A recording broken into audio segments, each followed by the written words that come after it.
Hello dear friends, welcome to all of you in this video. Today in this video we are going to talk about three important topics. The first one is the role of women in the Muria society. The second is the clan system in the Murias, and the third is the types of marriages in Murias. Well, without any further delay, let's start the video with the role of women in Muria society.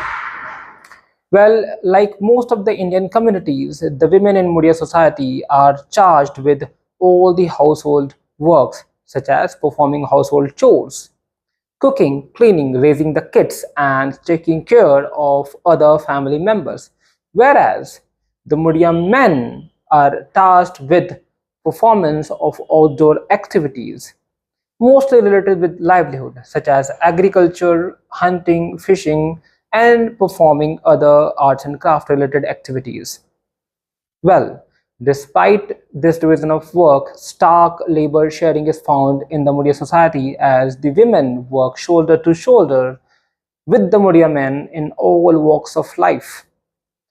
They participate in clearing of the forest, they participate in agricultural activities, they are allowed to mend the embankments, they are allowed to sow the seeds, they also participate in tending the crops and reaping it once they are ready.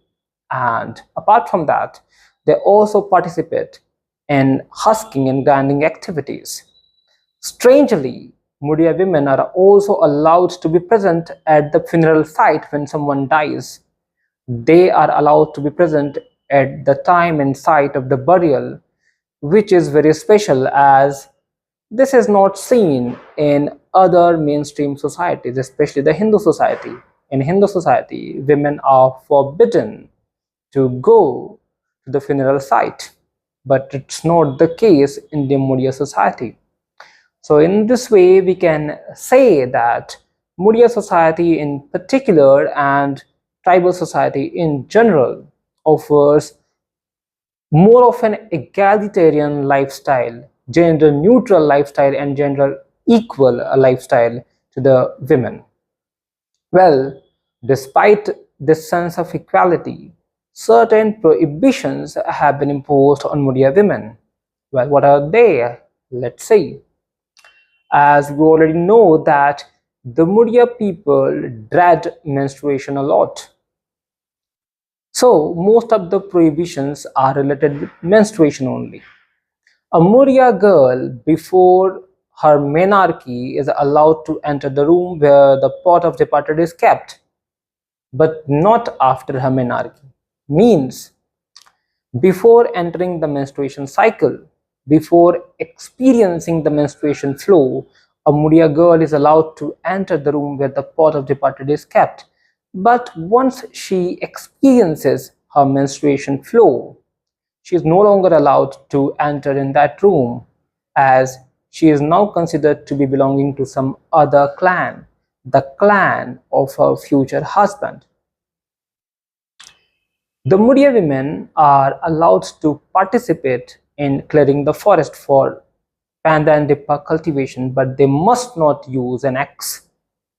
They are allowed to sow the seeds, but they must not sow the seeds of rice and millet.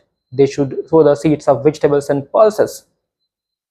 Similarly, they should not go over matcha to sleep, and certainly not with a boy for taking care of the crops. And when the people go for hunting, the women are allowed to go with them, but they must not use bows and arrows and knife. And they are also allowed to go for fishing, but they must not thrust the plunge trap inside the water. The Muria women have certain privileges as well. What are the privileges? Well, once the crop is harvested, grinding and husking are considered to be the prerogative and privileges of the Muria women only. They are also allowed to participate and to be present at the time of sacrifices, but they should not be the one who should be swinging the axe, and after the sacrifice of the animal, they should not be eating the head. They're not allowed to eat the head. So these are certain prohibitions put over the Muria girls or Muria women. But here, interestingly, husking and grinding are considered to be a taboo for Muria men as well. So these are all about the role of women in the Muria society. Now let's talk about the clan system. Before talking about the clan system, let me summarize it for you. We can say that Muria society in particular and the tribal society in general offers more of an egalitarian, gender equal and gender neutral lifestyle to the women in comparison to other communities. Certainly no community can be absolutely gender equal or gender neutral, but if we see the tribal society or the Muria society, it offers more of an egalitarian, gender equal and gender neutral lifestyle to Muria women. Now let's talk about the clan system. Well, in early days, the inhabited part of the northern Bastar was divided up among various clans of Maria and Muria tribes. Each clan had its clan area, and this clan area was called Bhum. Each Bhum had its spiritual capital, which was called Pen Rawar or Pen Karna, where lived Anga, the clan god, along with a priest to tend to him and his visitors. Later on, because of the increase of population and uh, inhabitation of other regions, this clear pattern has become blurred, and now this intermingling of various clans has made Ghotul possible. So now let's talk about in how many clans the Muria society is divided. Well, as far as the clans in Muria society or Muria tribe is concerned, they fall under 5 phratres. What are these 5 phratres? Here the phratry means ones or kul, and the 5 phratres of Muria tribe are Nagvans, means the serpent race, then Kachivans, means the tortoise race, Bakravans, means the goat race, Bagwans, the tiger race, Bodwinkwans, means the fish race. So all the clans in the Muria tribe fall under these phratres, and each of these phratres has been divided in many clans. Now the clans belonging to the same phratry are called Dada Bhai clan. Now marriage inside a clan is not allowed. It is considered to be an incest. So we can say that a clan is an exogamous group, means the kind of group where marriage is not allowed among the members, but the marriages are allowed, out of this group actually. So the persons belonging to two different clans can marry each other, but the persons belonging to the same clan cannot marry with each other. So in this way we can say that clan is an exogamous group where the marriages among the members is not allowed and it is considered to be an incest.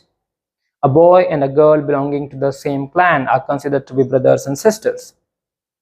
Now, as I already mentioned that the clans belonging to the same phratry are called Dada Bhai clans. Similarly, the people or the member of the same clan are called Dada Bhai to each other. And the clan where one can marry his daughter or son is called Akumama clan. So in this way, the clan of the maternal uncle is an Akumama clan. Similarly, the clan where one's paternal aunt has been married off is also called an Akumama clan. So the two clans where the marriages are allowed are called Akumama clans, and the clans where marriages are not allowed are called Dada Bhai clans. So this is the clan system, and this is a list of the clans under each phratry. Take a look.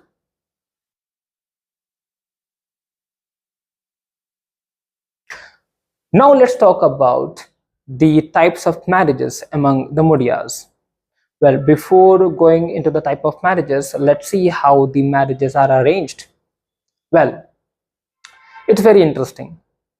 So, guided by good omens and after offering some liquor to the clan god, the father of the groom sets off for the home of the girl whom he has thought that his son should be married with. Once he reaches over there, he offers liquor. If the liquor is accepted by the father of the girl and it is drunk by the girl's father and the girl both, it is considered or it is thought that they have accepted the offer of the marriage. And in this way, the marriage is fixed. This is the first visit. So in the first visit, some liquor is offered by the father of the groom to the father of the futuristic bride. And once the liquor is accepted by the bride, that means by the girl and her father, it is considered that the marriage has been fixed. Now, in the second visit, the groom's parents visit the bride's house, and this time they bring 4 baskets of rice along with some liquor. Here, the mother of the future groom washes the feet of the future bride with the liquor.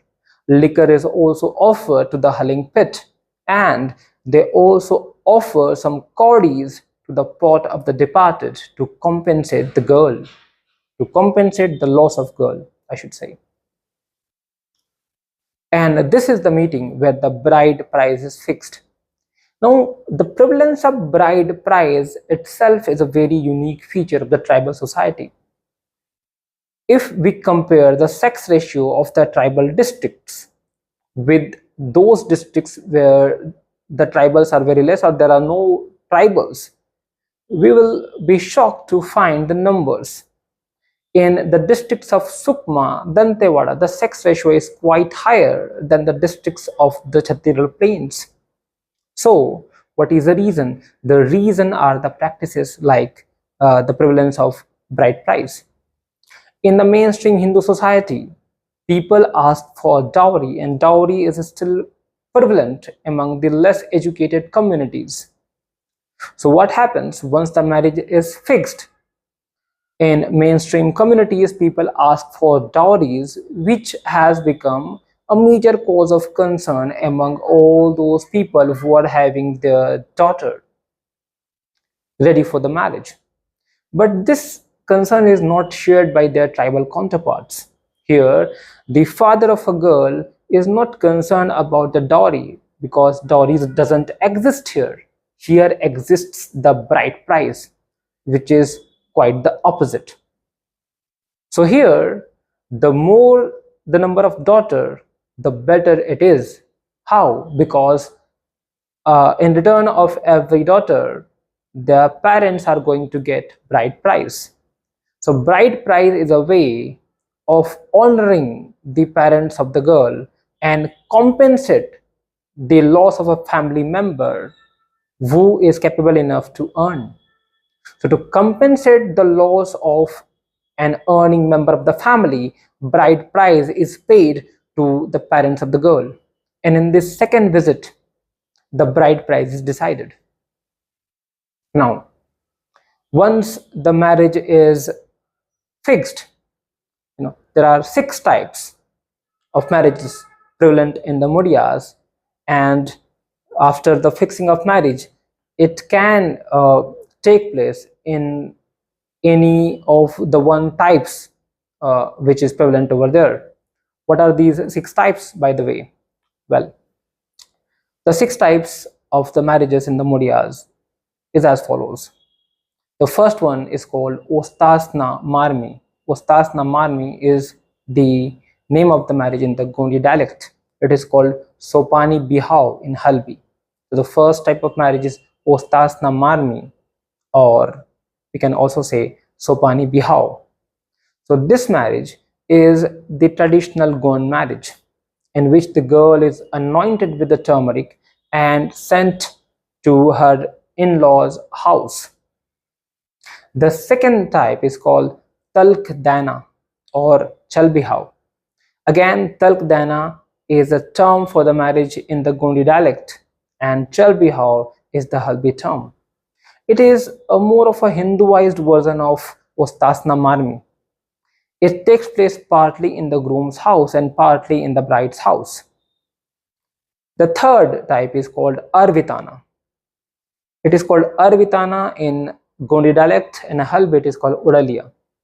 This is the marriage of that Chalik and Motiari who elope with each other to a friend's house, get the marriage rites completed without the approval of their parents, and then come back.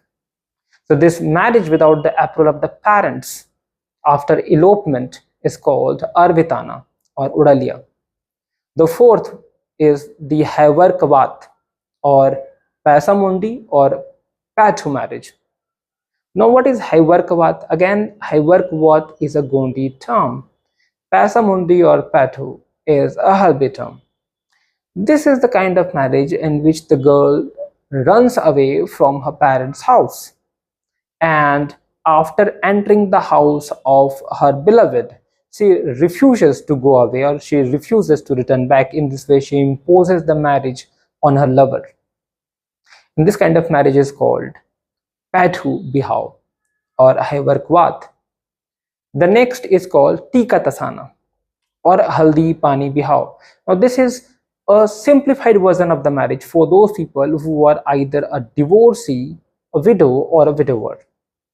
So when a person marries for the second time, this marriage is quite simple, and just by using the turmeric water and offering some bangles by the groom to the bride, the marriage gets completed. This is called Tika Tasana. After Tika Tasana or Haldi Pani Bihao, the last one is the Bhul Bihao, which is called Yer